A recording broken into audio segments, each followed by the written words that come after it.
Conversando Francamente, com o Paes de Lira. Olá amigos, estamos terminando mais uma semana de trabalhos na Câmara dos Deputados. Em plenário, apenas duas medidas provisórias aprovadas, votadas e aprovadas.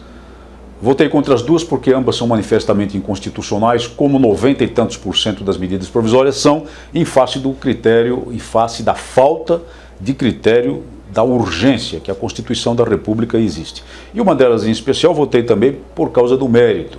É uma medida provisória que vem em cima de uma lei complementar recentemente aprovada, que alterou as atribuições do Ministério da Defesa, ampliando-as, a meu ver, indevidamente, inchando o Ministério da Defesa e subordinando mais ainda os comandantes militares. Como essa medida provisória acaba agravando as disposições daquela lei complementar votada e aprovada na Câmara, o meu voto continua a ser contra, muito embora houvesse lá também uma tabela de revalorização de gratificações no alto comando, que evidentemente melhorará a questão salarial das Forças Armadas, começando pelos patamares superiores, mas acredito eu, estendendo-se aos oficiais e à tropa. Mas mistura coisas, mistura alhos com bugalhos, enxerta matérias estranhas e merecia rejeição. Voto isolado, solitário, mas é preciso manifestar posição. Eu não estou aqui para ficar em cima do muro. O mandato parlamentar tem que ter clareza e firmeza de atitude sempre que necessário.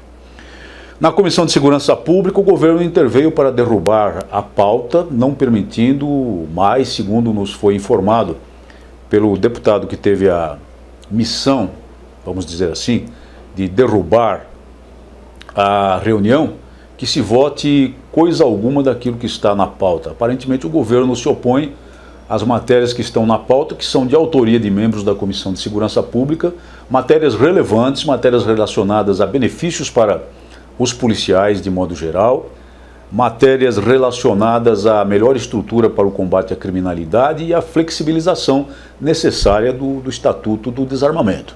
Entretanto, apesar de ter derrubado a sessão, o governo cochilou.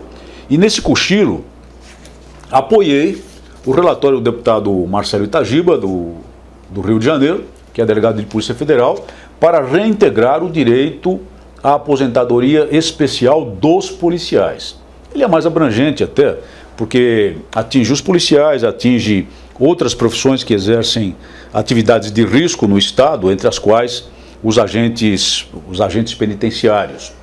Como se sabe, recentemente, por força de novas disposições legais a respeito de previdência, os policiais federais, os policiais civis também atingidos, é claro, os agentes penitenciários, abrangidos pela legislação federal, tinham perdido o direito à aposentadoria especial calcada apenas no tempo de serviço, calcada apenas nos 30 anos de serviço. Passaram a ser afetados pela necessidade de cumprir o mínimo de 30 anos de serviço e mais um condicionante de idade, mais ou menos na mesma linha da situação previdenciária geral do trabalhador.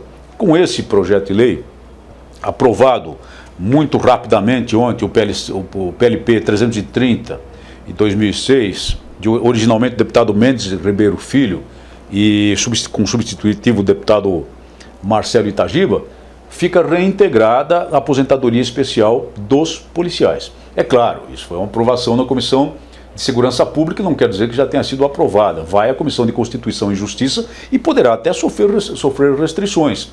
Na CCJ, por exemplo, poder-se-á argumentar que essa matéria, por sua natureza, deveria ser de iniciativa exclusiva do Executivo. Mas isso é outro campo de batalha.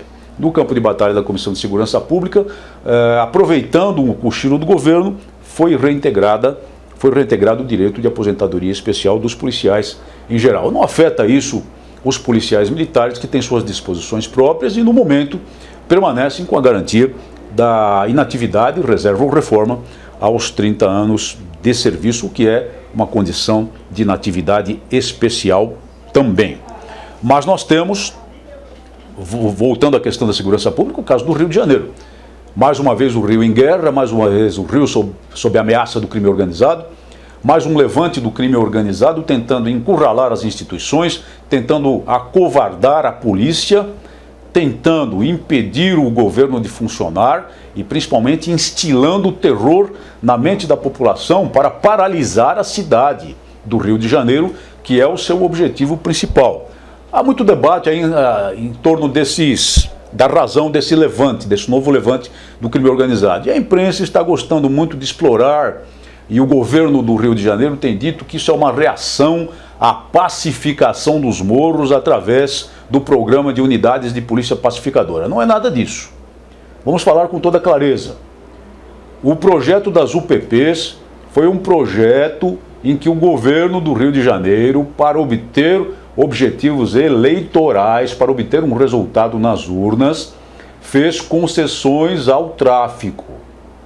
Instala os projetos de UPP nas favelas que quer, que são as de maior visibilidade, maior proximidade com o Rio de Janeiro classe média, permite, por outro lado, que os traficantes se instalem no complexo do Alemão e no complexo da Rocinha, uma facção no complexo do Alemão, outra facção no complexo da Rocinha, para evitar até que elas se atraquem, se engalfinhem, entrem em guerra, sob a vista grossa do governo e suspendendo as operações policiais, as operações especialmente da Polícia Militar, nesses dois complexos. E obtiveram o resultado eleitoral pretendido. Só que os chefões do crime organizado perceberam agora que esse acordo foi rompido. E foi rompido como? Simplesmente o governo decidiu transferi-los das cadeias do Rio de Janeiro, de onde confortavelmente eles continuam a chefiar o crime organizado, para presídios de segurança máxima do governo federal, seja em Catanduvas, no Paraná, seja em Porto Velho. E aí os chefões não gostaram da história, porque eles sabem perfeitamente que, afastados das suas bases, eles ficam esquecidos e podem perder a chefia.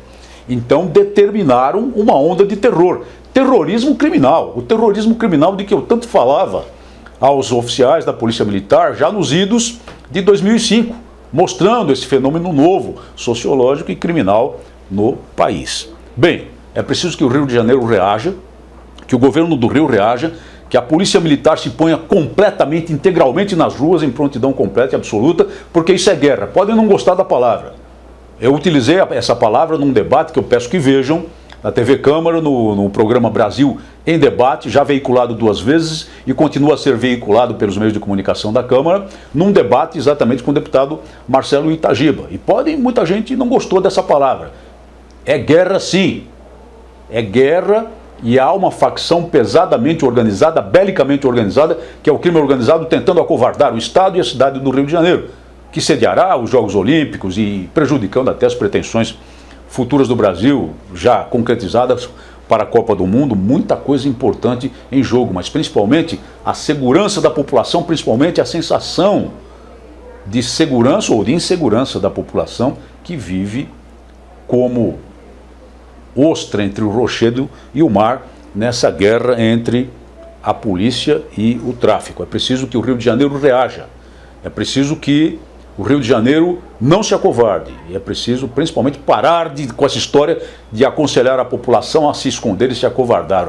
Há que haver uma normalidade nas atividades do Estado e da cidade para que os criminosos percebam que eles não poderão impor sua vontade. Mas é claro, como é que começa o levante do crime organizado? Sempre começa do mesmo jeito, com uma matança de policiais.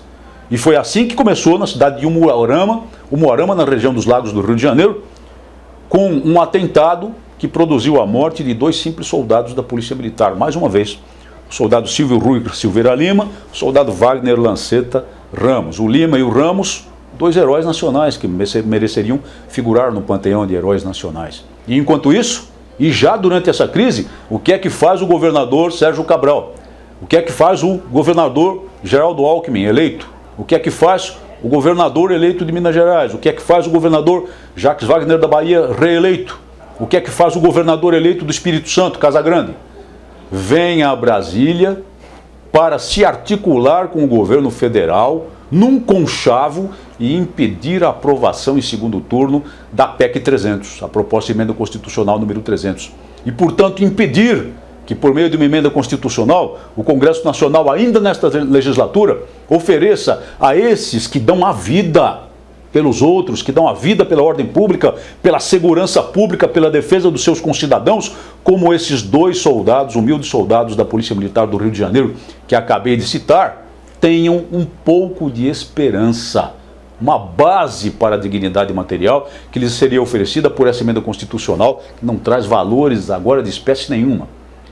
Depois haverá uma luta, evidentemente, por esses valores na lei que vai regulamentar essa emenda. E vem aqui esses governadores, eleitos ou reeleitos, conchavados com o governo federal, conchavados com a presidente eleita, que traiu os votos de todos os policiais militares, o voto maciço dos policiais militares, por exemplo, de São Paulo e do Rio, e agora tenta lhes negar a aprovação dessa emenda constitucional em segundo turno, violando flagrantemente, frontalmente, o artigo 60, parágrafo 2º da Constituição da República, repito, porque esse dispositivo constitucional impõe que emenda constitucional se vota em 2 turnos e não em 1, não em meio, não em 3.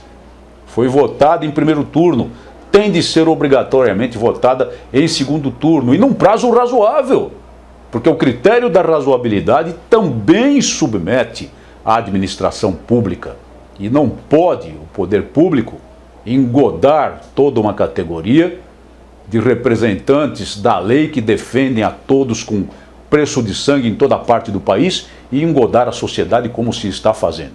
Temos de continuar articulados nessa luta. Temos ainda tempo e temos ainda fôlego político para aprovar a PEC 300 ainda nesta legislatura. Boa semana a todos.